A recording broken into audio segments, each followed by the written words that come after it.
Welcome back to my channel. আজ আমি ম্যানিফেস্টেশনের বিভিন্ন ডাইমেনশনস নিয়ে কথা বলবো। তো আমরা যেমনটা জানি ম্যানিফেস্টেশনের 3টে ডাইমেনশনস রয়েছে, 3D, 4D এবং 5D। এখন আপনি হয়তো অ্যাফার্মেশনস করছেন, ভিজুয়ালাইজ করছেন বা নানা রকম টেকনিক্স করছেন, কিন্তু আপনার কাঙ্ক্ষিত জিনিসটা বা আপনার উইশটা আপনি তেমনভাবে পাচ্ছেন না বা কোথাও আটকে রয়েছেন। আর সে কারণে ম্যানিফেস্টেশন কীভাবে হচ্ছে ল সম্পর্কে একটা ক্ল্যারিটি থাকা দরকার। তবে আমি ভিডিওটা যাতে না খুব বড় হয় এবং বোঝার সুবিধার জন্য কয়েকটা পার্টে ভাগ করে নিচ্ছি। আশা করছি ভিডিওটা আপনাকে অনেক প্রশ্নের উত্তর দিতে সাহায্য করবে। 3 ডাইমেনশনস, দৈর্ঘ্য, প্রস্থ, উচ্চতা নিয়ে তৈরি। এখানে আমরা সব কিছুকে অনুভব করতে পারি, এক্সপেরিয়েন্স করতে পারি, দেখতে পারি। অ্যাকচুয়ালি আমাদের যে সার্কামস্ট্যান্স, আমাদের যে ওয়ার্ল্ড রয়েছে চারপাশের, যা কিছু আমরা পঞ্চ ইন্দ্রিয়ের সাহায্যে অনুভব করছি তার সমস্ত কিছুই 3 ডাইমেনশনসের মধ্যে রয়েছে। আর যেহেতু এটা আমরা সরাসরি দেখতে পাচ্ছি, অনুভব করতে পারছি, এটা আমাদের সামনে প্রজেক্ট হচ্ছে, তো সে কারণে বেশিরভাগ মানুষ এটাকেই সত্য বলে মেনে নেয়। কিন্তু আসল সত্যটা কি জানেন? 3D ওয়ার্ল্ড হলো শুধু একটা ইলুশন। এটা শুধুমাত্র আমাদের অতীতকে দেখায়। অতীতে আমরা কি ছিলাম, কি ভাবতাম, কি করতাম, আমাদের অ্যাসাম্পশনস কী ছিল, শুধুমাত্র সেটাকেই দেখাচ্ছে। ঠিক যেমন একটা সিনেমার পর্দায় যখন সিনেমাটা চলে, সেটা সিনেমাটা প্রজেক্ট হয় কিন্তু অন্য জায়গা থেকে, দূরের কোনো একটা জায়গায়, সেখান থেকেই প্রজেক্টরের সাহায্যে ওই ফিল্মটাকে চালানো হয় এবং সেখান থেকে আলো ফেলে পর্দাতে সেই ছবিটা তৈরি করা হচ্ছে। তার মানে পর্দার নিজস্ব কোনো মাহাত্ম্য নেই যদি না ওই প্রজেক্টরটা থাকতো।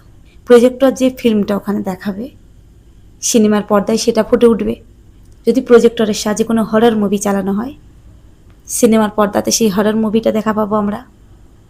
প্রজেক্টরে যদি কোনো মোটিভেশনাল কোনো মুভি চলে, কোনো ডকুমেন্টারি ফিল্ম চলে, সেটাই আমরা দেখা পাবো পর্দায়। তার মানে পর্দা কি দেখাচ্ছে সেটা আসল ব্যাপার নয়, কোন সিনেমাটা প্রজেক্টর থেকে চালানো হচ্ছে সেটাই মেন কথা। ম্যানিফেস্টেশনের ক্ষেত্রেও 3 ডাইমেনশনসে যা কিছু শো হচ্ছে সেটা শুধুমাত্র আমাদের পাস্ট অ্যাসাম্পশনের রিফ্লেকশন। এক কথায় বলতে গেলে এটা শুধুমাত্র আমাদের অতীতকে দেখায়, বর্তমানের সাথে এর কোনো যোগসূত্র নেই। আর যেহেতু এটা পাস্টকেই দেখাচ্ছে, এখানেই রয়েছে মেন অ্যাডভান্টেজ।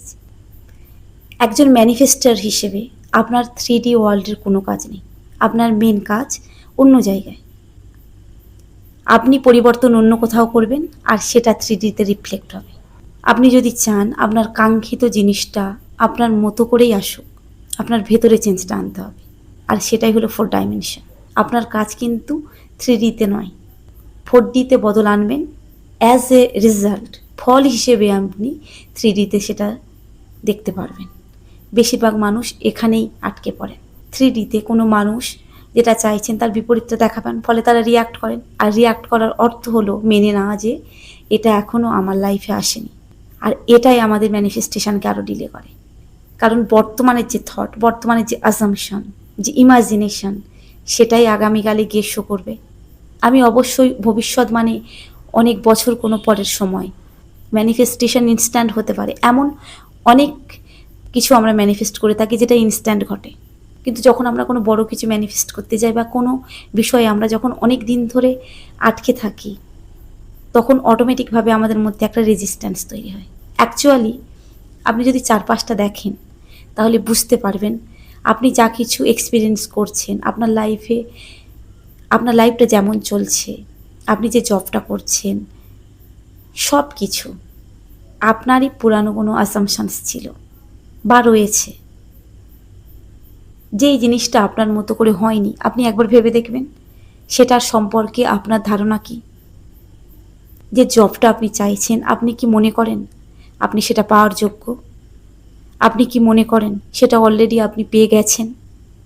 সেই ফিলিংসটাকে আপনি অনুভব করতে পারেন? পারেন না। অ্যাকচুয়ালি বাইরের ওয়ার্ল্ড, 3D ওয়ার্ল্ড শুধুমাত্র দেখায় আপনি প্রকৃতকে, আপনি নিজেকে কী ভাবেন, কীভাবে দেখেন।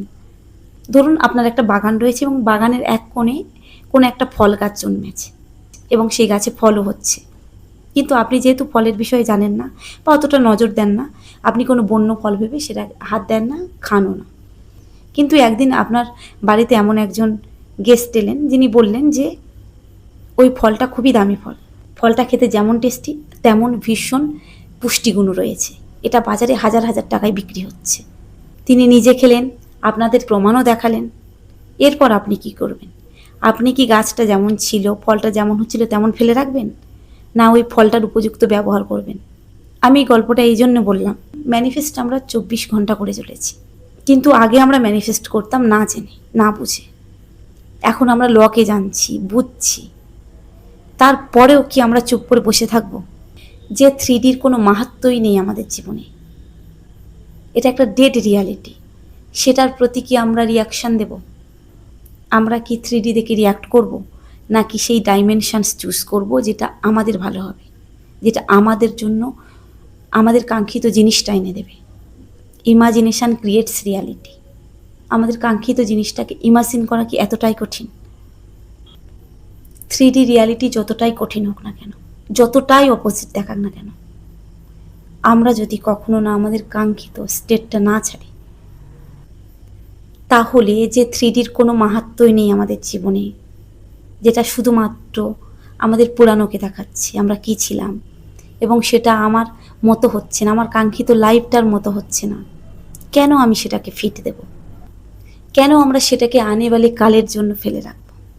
যে আসামশান আপনার লাইফে কঠিন করে তুলেছে, আপনি যদি চান সেটাতে বদলাতে, অবশ্যই তার বিপরীত কোনো আসামশানসকে চুজ করতে হবে। এমন কোনো অ্যাসাম্পশনস, এমন কোনো রিয়ালিটি, এমন কোনো ইমাজিনেশন আপনার করতে হবে যেটা আপনার কাঙ্ক্ষিত বস্তুটা পাওয়ার জন্য উপযুক্ত হয়। আজকের আমার আলোচনা এখানেই শেষ করব। অবশ্যই এর সেকেন্ড পার্টে নেক্সট লেভেলে যাব, কিভাবে আমাদের কাঙ্ক্ষিত লাইফটা আমরা ম্যানিফেস্ট করতে পারি। ভালো থাকবেন, ধন্যবাদ।